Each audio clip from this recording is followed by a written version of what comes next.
Okay guys, तो आज हम एटॉमिक स्ट्रक्चर में कैनाल रेस के बारे में पढ़ेंगे। तो कैनाल रेस को फर्स्ट ऑफ ऑल 1886 में डिस्कवर करा गया था बाय द साइंटिस्ट गोल्डस्टीन। ठीक है, तो इन्होंने कैनाल रेस को डिस्कवर करा था। अब कैनाल रेस क्या होती है, कैसे डिस्कवर हुई, हम ये सब देखेंगे। तो बेसिकली एक्सपेरिमेंटल सेटअप में क्या था, ये एक डिस्चार्ज ट्यूब थी।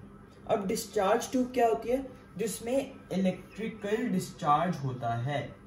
अब इलेक्ट्रिकल डिस्चार्ज क्या होता है, अब आप क्वेश्चन करोगे इलेक्ट्रिकल डिस्चार्ज क्या होता है।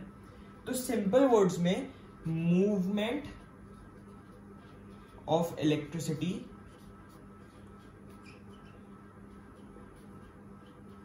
From one region to another. ठीक है, तो electrical discharge is movement of electricity from one region to another. तो बेसिकली यहाँ से जो कैथोड रेज होती है, cathode rays are basically made up of electrons, वो कैथोड से एनोड की तरफ मूव करती हैं। ठीक है, अगर आपको कैथोड रेज पे वीडियो चाहिए होगी तो please let me know in the comments. अभी हम कैनाल रेज को पढ़ रहे हैं। ठीक है, तो movement of electricity from one region to another होती है कैनाल रेज। ठीक है, अब इसमें ये डिस्चार्ज ट्यूब होती है एंड क्या होता है, ये परफोरेटेड कैथोड होता है। अब ये परफोरेटेड कैथोड क्या है, बेसिकली कैथोड में होल्स बना दिए। कैथोड और एनोड तो आपको पता होगा ना, एनोड होता है आपका पॉजिटिव टर्मिनल और कैथोड होता है आपका नेगेटिव टर्मिनल। ठीक है, तो यहाँ पे हमने होल्स बना दिए और इस डिस्चार्ज ट्यूब में हमने गैस भर दी। ठीक है, हमने गैस भर दी। तो अभी हम एक्सपेरिमेंटल सेटअप देख रहे हैं कि क्या एक्सपेरिमेंट हुआ था। तो यहाँ पे इसमें गैस भर दी। तो गैस कुछ भी हो सकती थी। लेट्स कंसिडर हाइड्रोजन, सबसे इजीएस्ट एग्जांपल हाइड्रोजन। ठीक है, हाइड्रोजन है इस एक्सपेरिमेंटल सेटअप में। ठीक है, अब आगे क्या हुआ, एक्सपेरिमेंट क्या हुआ, अब हम वो देखते हैं। बेसिकली एक बहुत ज्यादा हाई वोल्टेज पास हुई एंड ये वैक्यूम से लो प्रेशर कर दिया गया।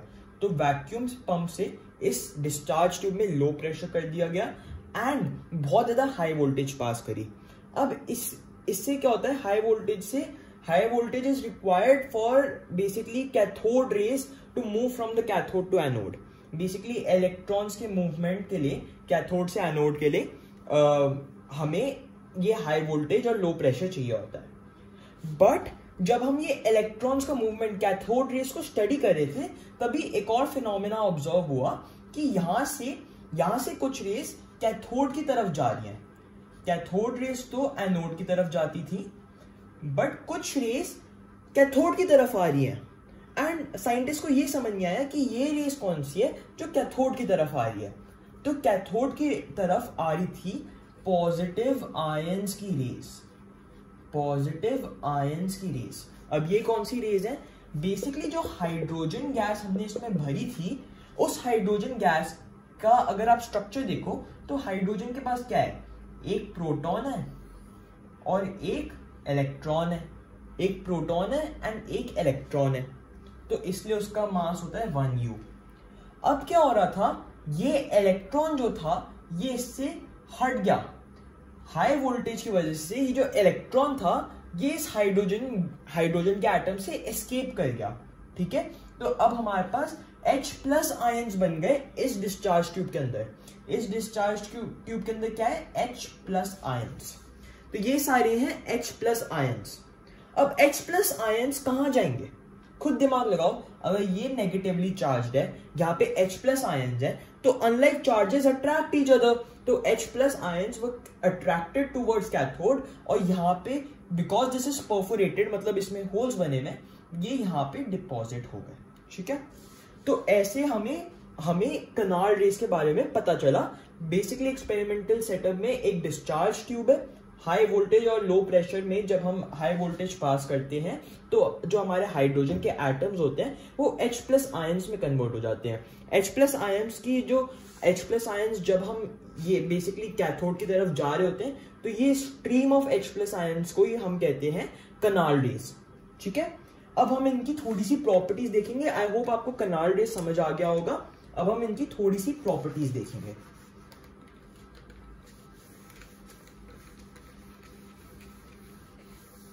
ठीक है, तो कैनाल रेस की प्रॉपर्टीज क्या है, canal raise travel in a straight line. ठीक है, बहुत बढ़िया। तो ये स्ट्रेट लाइन में ट्रैवल करते हैं। ठीक है, बहुत बढ़िया। नेक्स्ट प्रॉपर्टी क्या है इनकी, कैनाल रेज जो होती है वो जब एक इलेक्ट्रिकल फील्ड में जाती है तो canal raise in an electric field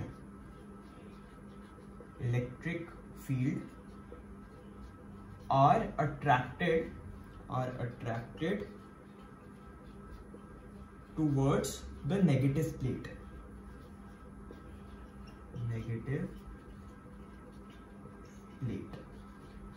तो बेसिकली अगर आपके एक्सपेरिमेंटल सेटअप में एक इलेक्ट्रिकल फील्ड क्रिएट कर दी गई और यहाँ पे ये है नेगेटिव प्लेट, ये है पॉजिटिव प्लेट, ठीक है, तो जो यहाँ से ऐसे कैनाल रेज आएंगी वो इसकी तरफ अट्रैक्ट होते हुए जाएंगी, तो इनका ऐसे मूवमेंट हो जाएगा, ऐसे। ठीक है, इनका मूवमेंट ऐसे हो जाएगा। ठीक है, तो दे रिएक्ट, तो जैसे पॉजिटिव आयंस को रिएक्ट करना चाहिए टू द इलेक्ट्रिकल फील्ड वैसे ही वो रिएक्ट करती हैं। तो बेसिकली इस एक्सपेरिमेंट से, इस इलेक्ट्रिकल फील्ड एक्सपेरिमेंट से ये कंफर्म हो गया कि कैनाल रेज में क्या होते हैं, हमारे पास पॉजिटिव आयंस होते हैं। अब canal rays respond to magnetic field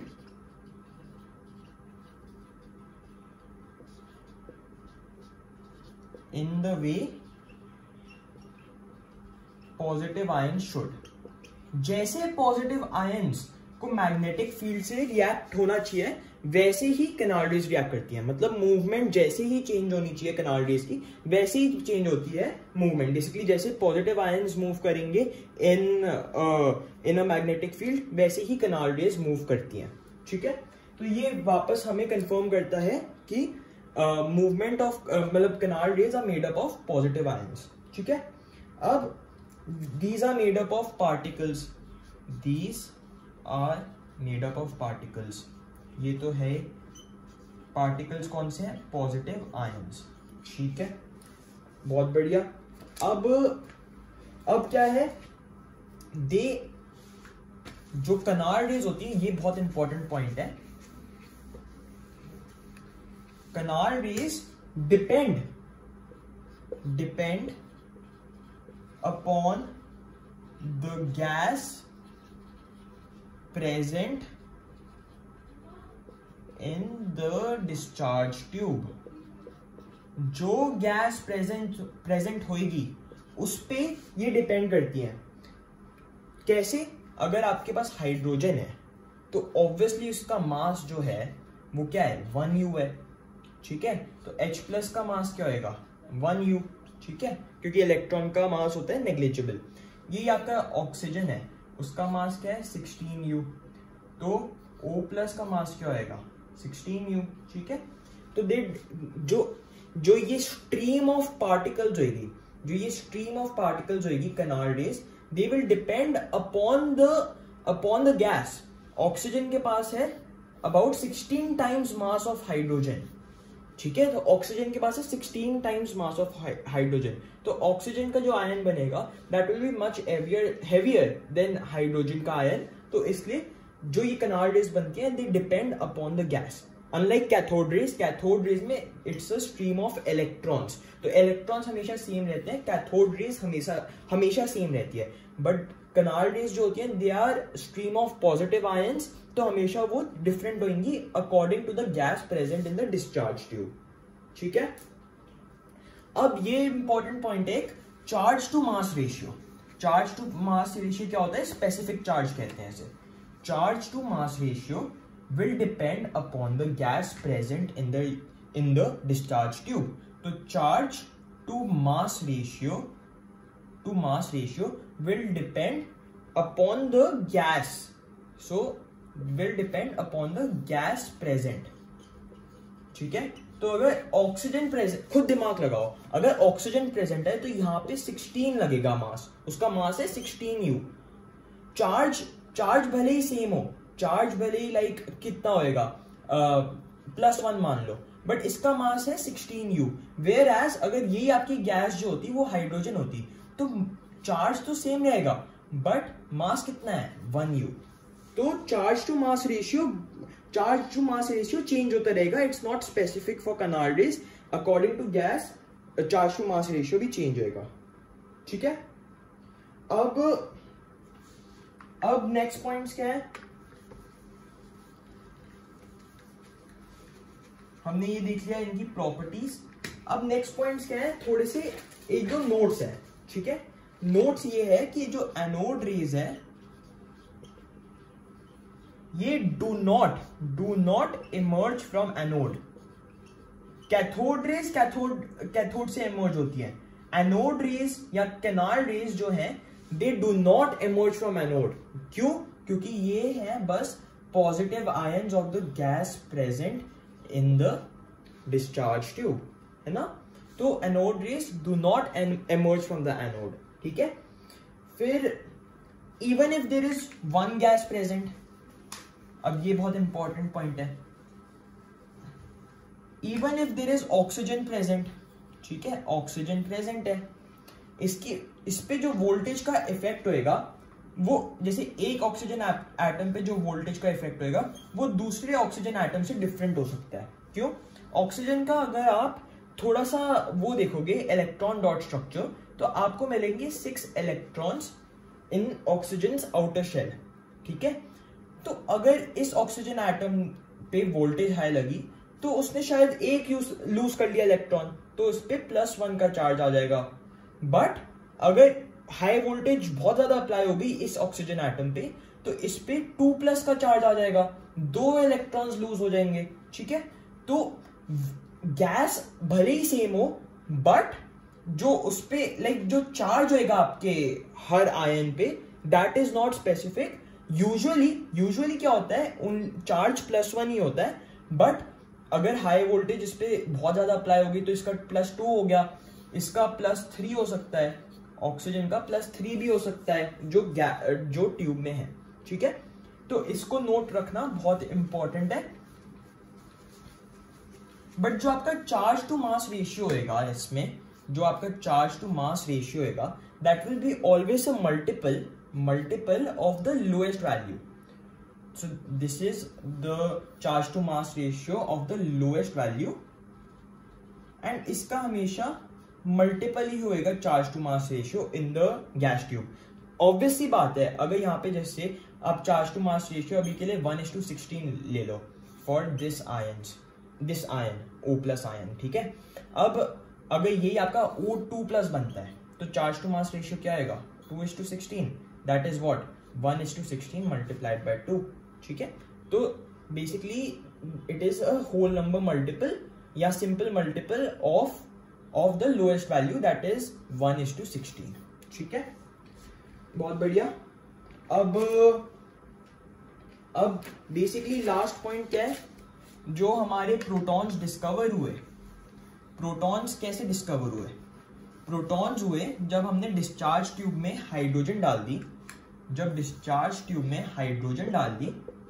ठीक है, डिस्चार्ज ट्यूब में अब हाइड्रोजन है और हाइड्रोजन ने जब एक इलेक्ट्रॉन लूज कर दिया तो क्या हुआ, इसके स्ट्रक्चर में पहले ऐसे था, एक इलेक्ट्रॉन लूज हो गया, बचा क्या, एक प्रोटॉन।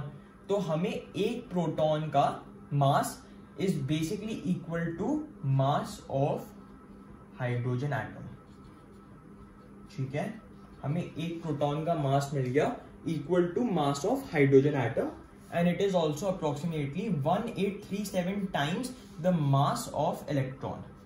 Mass of electron का 1837 times होता है mass of proton and charge होता है 1.6 into 10⁻⁻19 कूलम।